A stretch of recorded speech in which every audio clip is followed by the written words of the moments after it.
Good morning, students. Today I am here again with a very new chapter, that is conditional control structure. Now see, this is a very important chapter of Java. Earlier we have studied how to write a program in Java, what are the data types which we use in Java, how to execute a program in Java, how to find error or how to debug a program. Okay, but in this chapter we will learn how to control the structure of our program, how to execute our program according to the condition. अभी तक हमने जो जावा में programmes किए थे वो step by step execute होते थे. It means if you have written 4 lines, then right from line 1 to line 4 the compiler will execute the program. सबसे पहले वो line 1 execute करेगा, then line 2 execute करेगा, then 3, then 4 and so on. But in some cases there are conditions that we want to execute our program according to the condition. It means suppose we want that first of all line 1 will execute, then line 3 will execute, then line 2 will execute and then line 4 will execute. So this is what is called conditional control structure. Okay, conditional control structure means controlling the structure of a program on the basis of some condition. मतलब कुछ दी गई condition के हिसाब से अपने programme के structure को control करना. Now control structure can be divided into 2 parts. First is the conditional control structure and second is the looping control structure. Now today we will study the first one, that is conditional control structure. Conditional control structure जैसे कि मैंने बताया अभी means that to control the structure of the program according to the given condition. Now this can be of 3 types. It is categorized into 3 parts. The first one is the selection. Selection means नाम से ही समझ में आ रहा है to select something. It means here we will define the condition on the basis of which the compiler has to select the statement. Okay, ना selection statement में 3 चीज़ें आती हैं, if else if, ladder. Okay, ladder मैं लिखना भूल गई हूँ, if else if, ladder. Second iteration. Iteration means होता है रिपीटिशन. रिपीटिशन मीन्स कोई भी चीज़ जो बार बार रिपीट होती है, एक ही चीज़ जो बार बार हो रही है, दैट इज़ इटरेशन. इटरेशन में जो आता है operator, that is ternary operator. Generally we use ternary operator for this. Next is jump. Jump means, jump normal भाषा में ही हमें पता है, jump means to move from one place to another unconditionally. It means you can say in a non-linear fashion. Linear मतलब क्या होता है, line by line, जैसे कि step 1 then step 2 then step 3, तो ये हो गया linear. But non-linear मतलब जैसे कि step 1 then step 4 then step 3 and then step 2, तो this is non-linear. Okay, तो इसमें आता है हमारा switch and break. Okay, and जब हम लूपिंग कंट्रोल स्ट्रक्चर की बात करते हैं, looping control structure is divided into 3 parts, for statement, while statement and do while statement. But आज हम लूपिंग स्टेटमेंट की बात नहीं करेंगे. We will discuss this looping control structure in our next video. Now conditional control structure, जैसा कि मैंने definition लिखी हुई है, it is used for decision making based on some condition. ये कंडीशन कंट्रोल स्ट्रक्चर किस लिए यूज़ होता है, ये डिसीजन मेकिंग के लिए यूज़ होता है. और डिसीजन कैसे लिया जाता है, किसी न किसी कंडीशन के आधार पर डिसीजन लिया जाता है. ठीक है, डिसीजन लेने का मतलब है, सपोज़ हमने कोई प्रोग्राम लिखा, हमने कहा कि we have to enter our age. If the age is more than 18, तो हम वोट कर सकते हैं, अगर हमारी एज 18 से कम है तो हम वोट नहीं कर सकते हैं। तो यहाँ पर क्या हुआ, हम एक क्वेश्चन अराइज कर रहे हैं कि if our age is more than equal to 18 then we can vote, but otherwise if our age is less than 18 then we cannot vote. So this is the condition which we are putting in our program. So it is used for decision making based on some conditions. These control structure checks the given condition during the execution of the program. ये क्या करता है, programme के execution के समय condition को check करता है and they execute the programming statement according to the result obtained from such given condition. और हमारे प्रोग्राम को एग्जीक्यूट करता है उसी कंडीशन के आधार पर जो हमने दी हुई है। It is also known as branching statement, इसीलिए इसे हम ब्रांचिंग स्टेटमेंट भी कहते हैं। ब्रांचिंग स्टेटमेंट क्यों कहते हैं, क्योंकि it acts like a branch, it can move from one branch to another branch. Okay, now it is categorized into 3 parts: selection, iteration, jump. Okay, selection means it causes the program control to be transferred to a specific location depending upon the outcome of the conditional expression. Simple भाषा में selection means it causes the program control to be transferred to a specific location. ये हमारे programme के control को condition के आधार पर एक जगह से दूसरी जगह पर ट्रांसफ़र करता है। ओके, सेकेंड हो गया इटरेशन। इटरेशन जैसा कि मैंने बताया, इटरेशन मीन्स होता है रिपीटेशन। रिपीटेशन मीन्स जो चीज़ बार बार हो। Iteration means repetition, it will repeat any statement till the condition is true. जब तक हमारी कंडीशन ट्रू है ये अपने आप को बार बार रिपीट करता रहेगा। Now jump. Jump means to jump from one statement to another statement in a non linear fashion. Non linear मैंने बताया, लीनियर मतलब होता है जैसे कि स्टेप 1 हो गया, स्टेप 2 हो गया,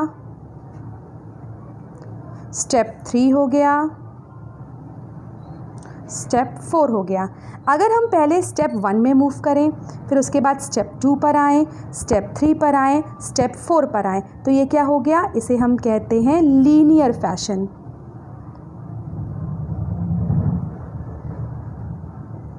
लेकिन पहले हम स्टेप 1 पे आएँ, फिर हम स्टेप 3 पे आ जाएँ, फिर हम स्टेप 4 पे आ जाएँ और फिर हम स्टेप 2 पे चले जाएँ, तो ये क्या हो गया हमारा non linear fashion.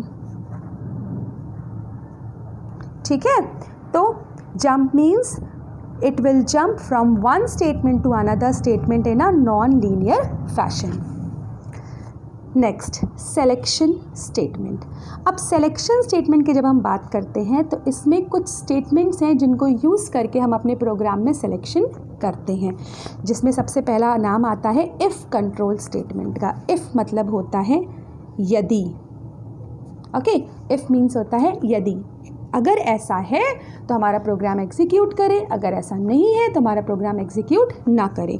So if is a by directional branching. By directional means कि ये हाँ और ना के बीच में है। अगर हाँ मतलब कि अगर हमारा कंडीशन सही है, ट्रू है, तो स्टेटमेंट एग्जीक्यूट करे। अगर हमारी कंडीशन सही नहीं है तो या तो स्टेटमेंट एग्जीक्यूट ना करे या कोई दूसरा स्टेटमेंट एग्जीक्यूट करे। ओके, तो it is a bidirectional branching because it executes the block of statement depending upon the conditional expression. If statement is of 3 type: simple if else, ladder. Simple if means कि जिसमें केवल if रहता है, एक condition रहती है, एक statement रहता है। अगर कंडीशन सही होती है तो स्टेटमेंट एग्जीक्यूट करता है, अगर स्टेटमेंट सही नहीं होती तो कुछ भी एग्जीक्यूट नहीं करता है। तो वो हो गया हमारा सिंपल इफ़। इफ़ एल्स में क्या होता है कि इफ़ भी है और एल्स भी है, मतलब अगर हमारा कंडीशन सही है तो पहला वाला स्टेटमेंट एग्जीक्यूट करेगा, अगर हमारा कंडीशन गलत है तो दूसरा वाला स्टेटमेंट एग्जीक्यूट करेगा। तो ये हो गया if else. If else if ladder में क्या होता है, लैडर मीन्स होता है सीढ़ी, तो इफ एल्सिफ लैडर में क्या होता है कि कई सारी कंडीशंस की सीढ़ियाँ बनी होती हैं और हर कंडीशन के साथ एक स्टेटमेंट होता है। अगर वो कंडीशन सही होती है तो वो स्टेटमेंट एग्जीक्यूट करता है, अगर वो कंडीशन नहीं सही होती है तो दूसरी वाली कंडीशन चेक होती है और उसका स्टेटमेंट एग्जीक्यूट होता है, और इसी तरह से कई सारी कंडीशंस दी होती हैं। अंत में आखिरी में इफ एल्सिफ लैडर में एक स्टेटमेंट होता है जो कि फॉल्स कंडीशन के लिए होता है, कि अगर कोई भी कंडीशन ट्रू नहीं है तो वो लास्ट वाला स्टेटमेंट एग्जीक्यूट कर दे। तो आज हम बात करेंगे सिंपल इफ की।